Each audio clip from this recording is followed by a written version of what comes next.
ಇವತ್ತ ನಾವು ಭಾರತದ ದೇಶದಲ್ಲಿ ವಿಶ್ವಗುರುವಿನ ಚರಿತ್ರೆಯನ್ನ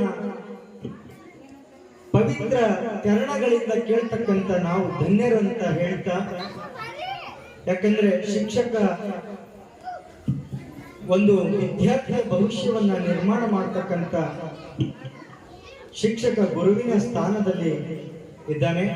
ಅಂಥ ಶಿಕ್ಷಕರನ್ನ ಗೌರವಿಸುವಂತ, ಆ ಗುರುಗಳನ್ನ ಸ್ಮರಿಸುವಂತ ಒಂದು ದಿನ ಅದು ಯಾವುದಂತ ಕೇಳಿದ್ರೆ ಅದು ಶಿಕ್ಷಕರ ದಿನ. ಮಕ್ಕಳ ಉಜ್ವಲ ಭವಿಷ್ಯ ಯಾರ ಕೈಯಲ್ಲದ ಅಂದ್ರೆ ಶಿಕ್ಷಕರ ಕೈಯಲ್ಲದ.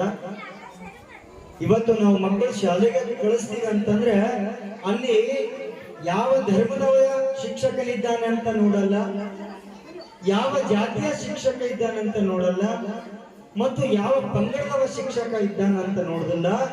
ನಮ್ಮ ಮಕ್ಕಳ ಭವಿಷ್ಯ ನಿರ್ಮಾಣ ಮಾಡ್ತಕ್ಕಂತ ಯಾವ ಜಾತಿ ಆದ್ರೇನು, ಯಾವ ಧರ್ಮ ಆದ್ರೇನು, ಯಾವ ಕುಲ ಆದ್ರೇನು, ನಮ್ಮ ಮಕ್ಕಳ ಭವಿಷ್ಯ ನಿರ್ಮಾಣ ಮಾಡ್ತಕ್ಕಂತ ಗುರು ಒಬ್ಬ ಇದ್ರೆ ಸಾಕು, ಅದು ನಮ್ಮ ಮಕ್ಕಳ ಭವಿಷ್ಯ ನಿರ್ಮಾಣ ಆಗ್ತದಂತ ಹೇಳಿ ನಾವು ಶಾಲೆಗೆ ಮಕ್ಕಳನ್ನ ಕಳಿಸ್ತಾ ಇದ್ದೀವಿ.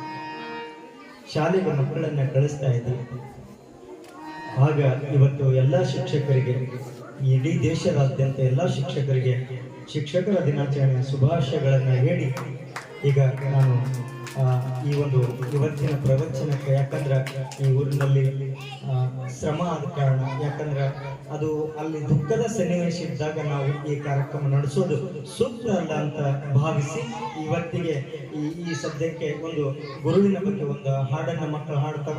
ಹಾಡಿನ ನಂತರ ಮಂಗಲ ಆಗ್ತದಂತ ಹೇಳಿ ತಮಗೆಲ್ಲರಿಗೂ ಹೇಳಿ, ಇವತ್ತು ನಾಳೆನ ಒಂದು ಪ್ರವಚನ ಕಾರ್ಯಕ್ರಮದಲ್ಲಿ ನಾವೆಲ್ಲರೂ ತನು ಮನ ಧನದೊಂದಿಗೆ ಭಾಗಿಯಾಗೋಣ ಅಂತ ಹೇಳ್ತಾ ಈಗ ಗುರುವಿನ ಒಂದು ಗೀತೆಯನ್ನು ನಾವೆಲ್ಲರೂ ಕೇಳೋಣ.